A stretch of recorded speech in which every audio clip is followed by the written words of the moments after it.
नमस्कार।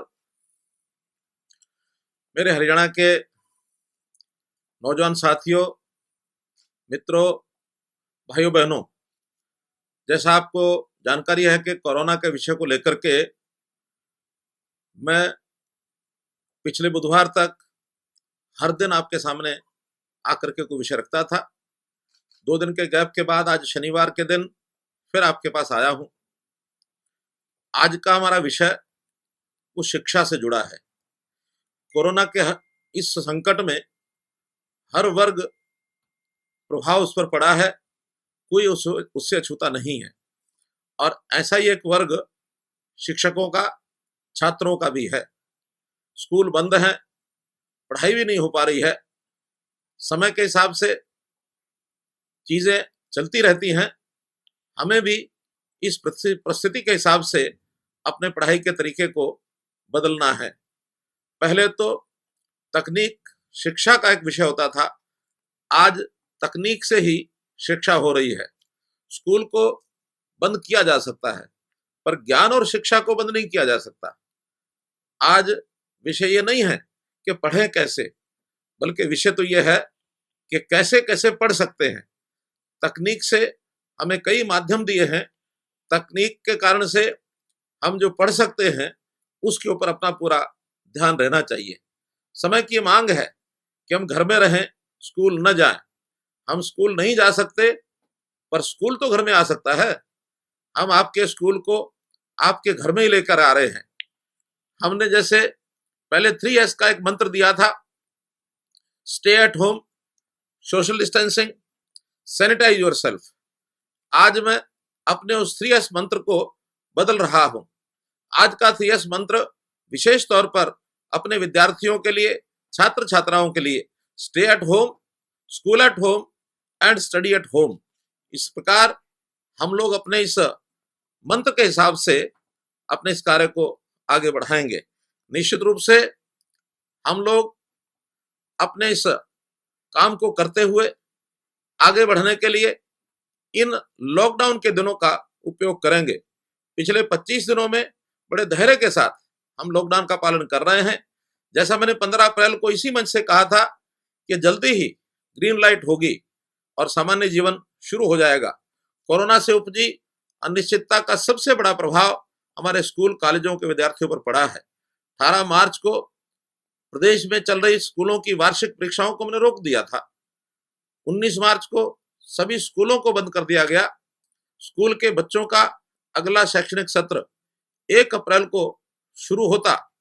बाकी परीक्षाएं भी होनी थी, लेकिन अब परीक्षाएं होंगी या नहीं, अगली कक्षा में कब दाखिला मिलेगा, इन अनिश्चितताओं को दूर करने के लिए हमने पहली कक्षा से 11वीं कक्षा तक पढ़ने वाले सभी विद्यार्थियों को जितनी परीक्षाएं 18 मार्च तक हुई थी, उन्हीं के परिणाम के आधार पर अगली कक्षाओं में दाखिला देने का फैसला किया है। 15 अप्रैल से 52 लाख विद्यार्थियों की नई कक्षाएं डिस्टेंस एजुकेशन सिस्टम, दूरवर्ती शिक्षा कार्यक्रम के तहत केबल और डीटीएच चैनल्स के माध्यम से शुरू कर दी गई है। और ये केबल और डीटीएच एजुसेट के दूरदर्शन के साथ जोड़ करके हमने किया है। हरियाणा पहला प्रांत है कि 100% पेनिट्रेशन, चाहे वो गांव हो, सुदूर इलाका हो, शहर हो, सबके साथ हमने इसको जोड़ा है। केवल 12वीं के विद्यार्थी, उनको परीक्षा की स्थिति अभी स्पष्ट नहीं है। सीबीएसई ने अभी तक अपनी कोई टाइम टेबल बना करके स्थिति स्पष्ट नहीं की है। साधारणतः 12वीं का परिणाम 15 मई के आसपास घोषित होता है, परंतु इस बार परीक्षाओं के देरी होने के कारण से अखिल भारतीय प्रतियोगी परीक्षाएं भी जो पहले हो जाती हैं, इस बार एनडीए की प्रवेश परीक्षा जो 19 अप्रैल को निर्धारित कर दी गई थी, मेडिकल कॉलेज के लिए नीट की परीक्षा भी 3 मई को होनी थी, इन दोनों को पोस्टपोन कर दिया गया है। इसी तरह इंजीनियरिंग कॉलेज के लिए भी जेईई अर्थात ज्वाइंट एंट्रेंस एग्जाम की 1 जनवरी में जो परीक्षा हो गई थी, उसका परिणाम भी 21 जनवरी को घोषित हो गया था। इसी परीक्षा का एक दूसरा अवसर भी दिया जाता है जो 13 अप्रैल से 17 अप्रैल तक होना था, जिसे कोरोना के चलते पोस्टपोन कर दिया गया। अब 12वीं कक्षा के विद्यार्थियों को विशेष रूप से मैं कहना चाहूंगा कि आप लॉकडाउन की अपनी प्रतियोगी परीक्षाओं के लिए तैयारी का ये इसको एक सुअवसर मान लें, क्योंकि ये अवसर हमको और आगे तैयारी करने के लिए बढ़िया अवसर भी है। शायद स्कूल कॉलेज खुले रहते तो इतनी तैयारी हम नहीं कर सकते थे। ये 2 महीने का जो ज्यादा समय मिला है, इसमें भी हम डिस्टेंस लर्निंग के माध्यम से, केबल और डीटीएच चैनल के माध्यम से दूरवर्ती शिक्षा कार्यक्रम जो शुरू किया गया है, उसका आप लाभ उठाएं। 10वीं और 12वीं 10वीं 11वीं कक्षा के विषयों के जिन पाठों में आपको कोई कठिनाई है, उसे दूर करने के लिए जेई, नीट और एनडीए की परीक्षाएं जून जुलाई में हो तो उसका प्रदर्शन अच्छा हो सकता है। इस बीच मैं आपको विश्वास दिलाता हूं कि हरियाणा स्कूल शिक्षा बोर्ड की 12वीं में बचे हुए परीक्षा विषयों की परीक्षाएं जल्द से जल्दी लेकर परिणाम घोषित करने के सभी हम प्रयास करेंगे।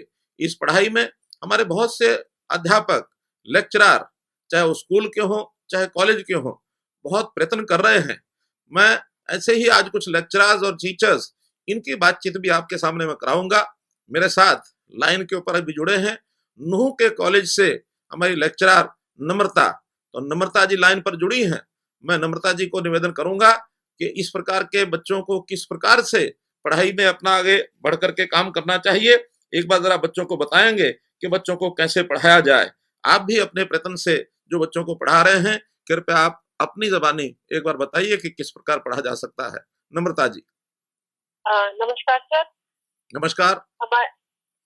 हमारे यहाँ पर जो हम प्रयत्न कर रहे हैं बच्चों को पढ़ाने के लिए, उसके अंदर हम टेक्नोलॉजी का यूज कर रहे हैं। उसके अंदर सबसे पहले हम बच्चों से व्हाट्सएप ग्रुप के थ्रू जुड़ रहे हैं, वो भी क्लास वाइज, ये फर्स्ट, सेकेंड और थर्ड। उनसे हम ज्यादा से ज्यादा बच्चों से जुड़ने की कोशिश कर रहे हैं और जुड़ भी रहे हैं। उसके अलावा इस ग्रुप को हम कैसे यूज कर रहे हैं, उसके अंदर हम बच्चों से सिलेबस जो हमें दिया गया है उसको हम कवर कर रहे हैं पीडीएफ फाइल्स के थ्रू, यूट्यूब लिंक्स के थ्रू, और गवर्नमेंट की तरफ से जो शिक्षा सेतु ऐप है उसका प्रमोशन भी हम कर रहे हैं, वहाँ भी मटेरियल डाल रहे हैं। ज्यादा से ज्यादा बच्चों को जो डाउट्स हैं क्लियर करने के लिए उनको डेली असाइनमेंट और टेस्ट भी दे रहे हैं, ताकि हम बच्चों से पूछ सकें कि उनको कोई घबराहट तो नहीं हो रही, कहीं वो डाउट में तो नहीं है कि उनकी पढ़ाई अच्छे से होगी या नहीं। नम्रता जी ये बताएंगे कि आपने क्या क्या नए काम किए हैं इसमें? सर हमने व्हाट्सएप ग्रुप बनाए हैं, 3 सालों के अलग अलग बनाए, हर सब्जेक्ट वाइज अलग अलग बनाए हैं, ताकि बच्चे अपने सब टीचरों से जुड़ सकें। जितने भी बच्चों के पास डिजिटल स्मार्टफोन है सर, उनसे हम कनेक्टेड हैं, और जिनके पास नहीं भी हैं उनसे भी हम कॉल करके जुड़े हैं और उनसे उनके डाउट्स भी पूछते हैं और उनको ये भी बताते हैं कि अगर आपके पास स्मार्टफोन नहीं भी है फिर भी आप अपने टीचरों से जुड़े हुए हैं। बहुत बढ़िया, बहुत अच्छा नम्रता जी। आप इस प्रकार से छुट्टियों के इन छुट्टियां क्या, ये जो लॉकडाउन का पीरियड है, इसमें समय का उपयोग कैसे किया जाए, बहुत ही एक अच्छे प्रकार से अपने विद्यार्थियों की आप अपने परिश्रम से उनके लिए जो काम कर रहे हैं, ये वास्तव में ही बड़ा प्रशंसनीय है। आपका बहुत बहुत धन्यवाद। इसी प्रकार इन दिनों में कुछ और भी कठिनाइयां, समस्याएं जो आ रही हैं, शिक्षा विभाग जो मिड डे मील ये बच्चों को अपने विद्यालयों में देता था, अब चूंकि विद्यालय बंद हैं, इसलिए मिड डे मील शिक्षा विभाग के अध्यापकों के द्वारा ये भी हमने बंटवाना शुरू किया है। 15 मार्च और 31 मार्च इन दोनों अवसरों के लिए अप्रैल माह का जो सूखा अनाज है घर घर जा करके बच्चों को बांटा गया है। इस समय की जो कुकिंग कॉस्ट है, प्रति विद्यार्थी प्रति माह 134 रुपए से लेकर 200 रुपए प्रति माह की दर से ये बच्चों के खाते में जारी कर दिया गया है। इस भोजन के लिए भी बहुत से अध्यापक अपने जो अच्छा काम कर रहे हैं, इन्हीं में एक अध्यापक अपने हैं रमेश कुमार जी, सफीदों से हमारे साथ जुड़े हैं, जेबीटी अध्यापक हैं। किस प्रकार से बच्चों के लिए वो इस अनाज का मिड डे मील की व्यवस्था वो देख रहे हैं। तो रमेश कुमार जी आप जरा दर्शकों को सीधा बताइए कि किस प्रकार से आपको ये प्रेरणा मिली और बच्चों तक ये भोजन पहुंचाने का काम आप कर रहे हैं, क्या इसमें आपको कठिनाई आई है, कैसे उसमें से रास्ता निकाला है? रमेश कुमार जी। नमस्कार सर। नमस्कार सर, हमने 265 बच्चे हैं हमारे स्कूल में, उनको घर घर जाके पॉली बैग में पैकिंग करके मिड डे मील वर्करों की सहायता से, एसएमसी मेंबर की सहायता से घर घर जाके बांट दिया सर। और पब्लिक की सोच है कि इस संकट की घड़ी में सरकार हमारे साथ है, हम अकेले नहीं है, कोई भी मुसीबत हो सरकार हमारे हमेशा साथ रहती है। आप ये बताएंगे कि आपने अपने विद्यालय के कितने बच्चों को ये जो घर घर जाकर के अनाज पहुंचाया है? 265 को बता सर। 265 को। इसमें सभी अध्यापकों ने आपका सहयोग किया है? हाँ जी, सभी अध्यापकों को ऑपरेशन रहा अपने साथ। जनता का रिस्पॉन्स क्या था? उनकी ओर से कोई विषय समर्थन किया गया या विरोध किया गया, कोई नया सुझाव दिया गया? ये समर्थन किया सर पूरा, लेकिन उन्होंने ये कहा कि आप लोग इतनी मेहनत करें, कोरोना में रिस्क ले रहे हैं अपनी लाइफ का, तो आपको भी तो सरकार ने सुविधा दे दी थी मास्क वगैरह की, लेकिन फिर भी हमने अपने जेब खर्च के मास्क पहन के और हाथों में दस्ताने पहन के पाता। हाँ, बहुत अच्छा है। हर किसी व्यक्ति को, चाहे वो किसी भी सेवा के काम में लगा है, आज फील्ड में जाने के लिए मास्क पहनना इसको अनिवार्य किया गया है। सब लोग मास्क का प्रबंध करके तभी जाएं। बहुत बहुत धन्यवाद आपका रमेश कुमार जी। इसी प्रकार से एक विषय अभी जो विद्यालय में पढ़ने वाले छात्र हैं उनके लिए नई कक्षाओं में जाकर के जो हम निःशुल्क पाठ्य पुस्तकें हर वर्ष देते हैं, इस बार लॉकडाउन के कारण से वो पुस्तकें उनको नहीं पहुंचाई गई हैं, लेकिन पुस्तकों की कमी को पूरा करने के लिए विभाग द्वारा गांव में पुरानी पुस्तकों का परस्पर आदान प्रदान के भी ये प्रयास किए जा रहे हैं। जैसे लॉकडाउन हटेगा, नई पुस्तकों की मुफ्त आपूर्ति सुनिश्चित की जाएगी। और इस संबंध में भी एक अध्यापक अपने हैं सुनील दत्त जी, उन्होंने पुस्तकों के संबंध में किस प्रकार से विद्यार्थियों का सहयोग किया है वो भी हमारे साथ लाइन पर जुड़े हैं। सुनील दत्त जी जेबीटी टीचर हैं। जरा सुनील दत्त जी बताएंगे कि आपने किस प्रकार से बच्चों की सहायता की है? जी सर नमस्कार। नमस्कार सर, मैंने पर्सनली जहाँ मेरी पोस्टिंग है वहाँ पे जाके प्रत्येक मतलब बच्चों को मोटिवेट करके उनसे मतलब किताबें ली, और दूसरे बच्चों को जो छोटी कक्षाओं में पढ़ते थे उनको वो किताबें जाके दी। और इसके अलावा साथ में जो हमारे पास पिछले साल के कुछ सेट बचे हुए थे, वो भी जो नए बच्चे हैं जो पहली क्लास में जो हमारे पास आ सकते थे, उन बच्चों को हमने पर्सनली जाके दिया। इसके साथ साथ भी मैंने जो हमारे क्लस्टर में और भी स्कूल पढ़ते थे उनके टीचरों को भी इसी तरीके से मोटिवेट किया, और उन्होंने भी उसमें पूरा सहयोग करते हुए उन बच्चों को किताबें बांटी। और जिसका हमें जो ये ऑनलाइन टीचिंग में इसका बड़ा ये लाभ मिला कि बच्चे अब इसके ऊपर पूरा ध्यान देते हुए पूरा काम कर रहे हैं। और हमें जो हर रोज हम काम भेजते हैं तो बच्चे वो तो करते ही हैं, साथ में शाम को दोबारा से मैसेज आता है सर और काम दो, कि हमने ये तो कंप्लीट कर दिया है। तो बुक्स डिस्ट्रीब्यूशन का जो था वो हमारे बहुत बढ़िया रहा, और बच्चे इसका लाभ मतलब प्रत्येक बच्चे को मिल रहा है। बहुत बढ़िया सुनील दत्त जी, आपने बच्चों की ये जो कठिनाई है पुस्तकों की, इसको हल करने के लिए एक रास्ता बताया है। मैं समझता हूँ सभी बच्चे अपनी पुरानी पुस्तकों को आदान प्रदान करके अपनी पढ़ाई को चालू रखेंगे। प्राइवेट स्कूलों का एक विषय भी मुझे ध्यान में पिछले दिनों में कई लोगों ने कराया है कि प्राइवेट स्कूल अपनी 3 महीने की एडवांस फीस लेने के लिए उन्होंने सर्कुलर निकाला, लेकिन हमने उनको एक आग्रह किया है नोटिफिकेशन के माध्यम से कि 3 महीने के बजाय वो केवल 1 महीने की फीस लें, और यातायात शुल्क भी उनको नहीं लेना चाहिए। ऐसे कुछ प्राइवेट स्कूल तो ऐसे हैं जिन्होंने आगे बढ़ करके लॉकडाउन के समय की फीस पूरी की माफ कर दी है। ऐसे स्कूलों का मैं आभार प्रकट करता हूं, और मैं आशा करता हूं कि अन्य स्कूल भी इसी का पालन करें, ताकि जो बच्चे हैं, खास करके ऐसे परिवार, सामान्य परिवार जिनकी कमाई इस समय बंद हो गई, जिनके काम बंद हो गए, वो अपने बच्चों की पढ़ाई को आगे रख सकें। ऐसे किसी बच्चे का भी एडमिशन न रोका जाए, उनके आगे चल करके किस प्रकार से उनकी फीस लेनी है इसका कोई प्रबंध करें। जहाँ तक 10वीं कक्षा के विद्यार्थी हैं, लगभग 60 से 70 हजार विद्यार्थी ऐसे जो सरकारी 172 ITIs हैं, 246 प्राइवेट ITIs हैं, उनमें जुलाई माह में दाखिले लेते हैं। ITIs के अतिरिक्त पॉलिटेक्निक्स में भी वो लोग दाखिले लेते हैं।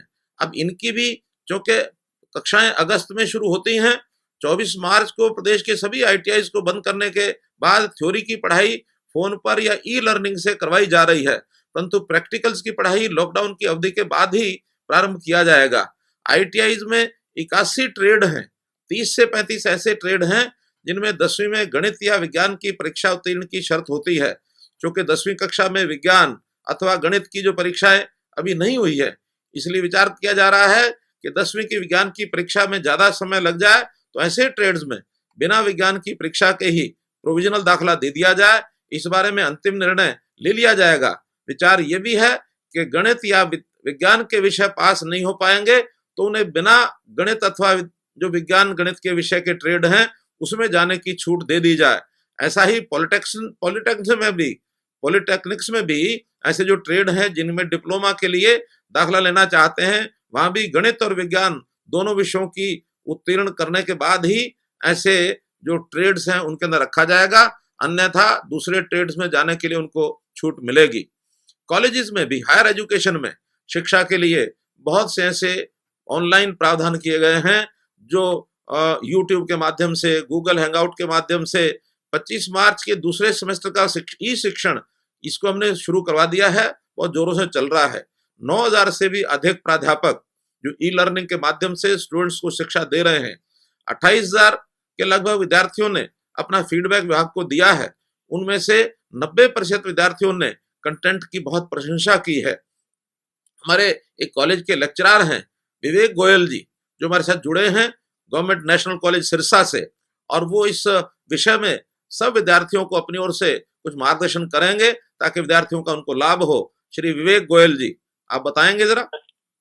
नमस्कार सर। जी नमस्कार सर, मैं गवर्नमेंट नेशनल कॉलेज से बायोलॉजी का प्रोफेसर हूँ, जूलॉजी पढ़ाता हूँ जी। और जैसे ही लॉकडाउन शुरू हुआ तो एक बार बच्चों को सेंसिटाइज करना पड़ा कि हमें जुड़ना पड़ेगा पढ़ने के लिए। एक 4-5 दिन उसमें निकले और पिछले 20-25 दिन में हम 15 से ज्यादा बार इंटरेक्ट कर चुके हैं।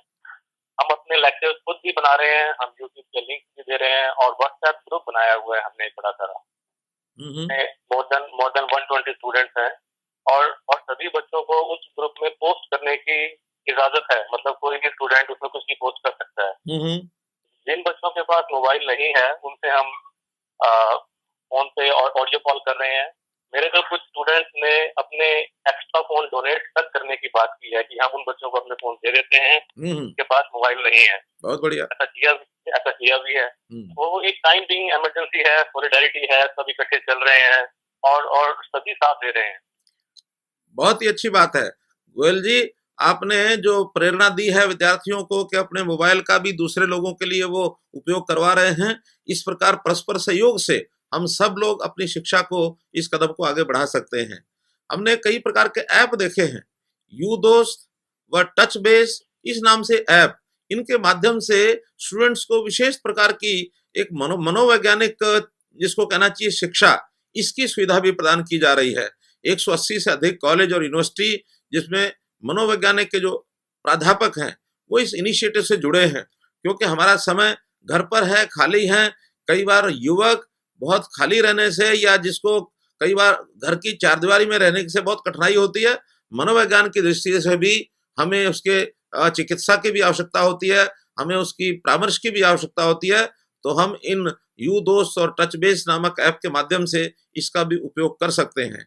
प्रधानमंत्री नरेंद्र मोदी जी ने एक आरोग्य सेतु ऐप, ये हर कोई नौजवान, हर साथी, हर व्यक्ति इसको लोड करे, अपने आप डाउनलोड करे। इस डाउनलोड करने के लिए भी युवकों से मेरा आग्रह है कि कोरोना की चेन को तोड़ने के लिए इस ऐप को डाउनलोड करना चाहिए, ताकि अपने आसपास कोरोना के संक्रमण से बचने का ध्यान हम रख सकें। जब तक 1 लाख से अधिक विद्यार्थी, अब तक 1 लाख से अधिक विद्यार्थी और अध्यापकों ने इसे डाउनलोड किया है। आप भी डाउनलोड करें, घर के अन्य सदस्यों को भी इसमें प्रेरित करें। मैं एक विद्यार्थी हैं यमुनानगर से, साहिल कंबोज, उनसे जुड़ा हूं। साहिल कंबोज विद्यार्थी इस संबंध में अपने विचार प्रकट करेंगे कि किस प्रकार से वो इसके साथ जुड़े हैं। साहिल कंबोज। हाँ जी सर। जी साहिल जी। हाँ जी सर। हाँ, क्या आपने ये डाउनलोड किया है Aarogya Setu app? Yes sir. आपने उसमें जुड़ करके कोई उसमें कोई जानकारी मिलती है आपको? हाँ जी सर, नोटिफिकेशन आती है सर। मोटिवेशन आती है? हाँ जी सर। बहुत अच्छा है। आपकी पढ़ाई कैसी चल रही है? सर एकदम ठीक चल रही है सर, गुड चल रही है। आपको टीचर कैसे पढ़ाते हैं? सर हमको टीचर डिजिटल से जुड़े हुए हैं सर। डिजिटल से जुड़े हुए हैं? हाँ जी सर। लॉकडाउन का पालन करके लग रही है सर हमारी। लॉकडाउन का पालन करते हैं कि नहीं करते हैं? यस सर, करते हैं सर। बहुत अच्छा है। हाँ जी सर। तो एक विद्यार्थी होने के नाते भी आप ये सब चीजों का पालन करते हैं, तो बाकी सभी विद्यार्थी जो मेरी बात को सुन रहे हैं या जो बंधु सुन रहे हैं, वो अपने जो भी छात्र साथी हैं, छात्राएं बहनें हैं, परिवार के सब लोग इन सब बातों का ध्यान रखें, ताकि हम लोग आरोग्य सेतु ऐप को भी उसमें जोड़ें, अपने समय का उपयोग भी ठीक करें। जिस परिस्थिति में हम निकल रहे हैं, कोरोना की इस परिस्थिति में, इसमें लॉकडाउन के कारण से बहुत लोगों के व्यवसाय ये समाप्त हो गए हैं। गरीब लोगों की मदद के लिए बहुत से लोग आगे आ रहे हैं। एक विषय मैं अपने नौजवान मित्रों से, हमारे छात्र छात्राओं के सामने भी जरूर रखना चाहूंगा।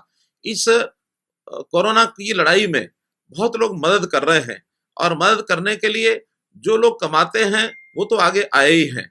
मेरा कहना यह है कि केवल उसी समाज के लिए ये विषय नहीं है कि उन्होंने ही आगे आना है, बल्कि हमारा विद्यार्थी जो कल का नागरिक, कल का एक जिसको कहना चाहिए, जिसके कंधे पर देश और समाज की एक जिम्मेवारी आने वाली है, इन्हें भी इस सामाजिक संवेदना को अपने अंदर लाना चाहिए, सामाजिक संवेदना को जगाना चाहिए।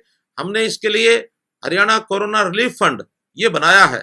इस रिलीफ फंड में हमारे अध्यापक, प्राध्यापक, शिक्षा विभाग के सभी कर्मचारी, अधिकारी वो तो योगदान कर ही रहे हैं। अभी तक का जितना योगदान हरियाणा में हुआ है, उसमें से 50% से अधिक योगदान, लगभग 38 करोड़ रुपए केवल शिक्षा विभाग का हुआ है। मेरा ऐसा एक संकेत भी है, मेरा मानना है कि हम जो नौजवान साथी हैं, ये भी भले यानी सांकेतिक रूप से इसमें जुड़े, लेकिन अपनी खर्ची में से यदि हम भी इस सामाजिक संवेदना से जुड़ना चाहते हैं, योगदान करने के लिए कम से कम 5 रुपए हर एक विद्यार्थी यदि इसमें डालता है, तो इससे राशि भले बड़ी ना हो, लेकिन हमारा जुड़ाव इस समस्या के निदान के लिए बनेगा। इसलिए मैं आपसे अपील करता हूं कि हर विद्यार्थी कम से कम 5 रुपए अपने इस कोरोना रिलीफ फंड में योगदान करे, ऐसा मेरा उनसे निवेदन है। मैं अंत में आप सब लोगों से अपील करूंगा कि इस समय का हम भरपूर उपयोग करें, खाली रहें नहीं रहें, जो भी घर के कामों में सहायता करें और अपनी पढ़ाई इसको जारी रखें, अपने आप को तैयारी करें। ये समय, जिस समय का हम उपयोग कर रहे हैं, हमको जो ज्ञान मिल रहा है वो भले किताबों से नहीं मिल रहा है, परिस्थिति और अनुभव ये भी उसके लिए बहुत लाभदायक हमको हो रहा है। आने वाले जीवन में ये हमको बहुत ही मदद करेगा। मित्रों, याद रखिए कि आपके जीवन का महत्वपूर्ण समय है। आप शिक्षित भी हो रहे हैं और समझदार भी हो रहे हैं, इसलिए शिक्षित होना ये हमारे जीवन स्तर को ऊंचा उठाएगा, और जो समझदार होना है ये हमारे जीवन को आगे बढ़ाएगा।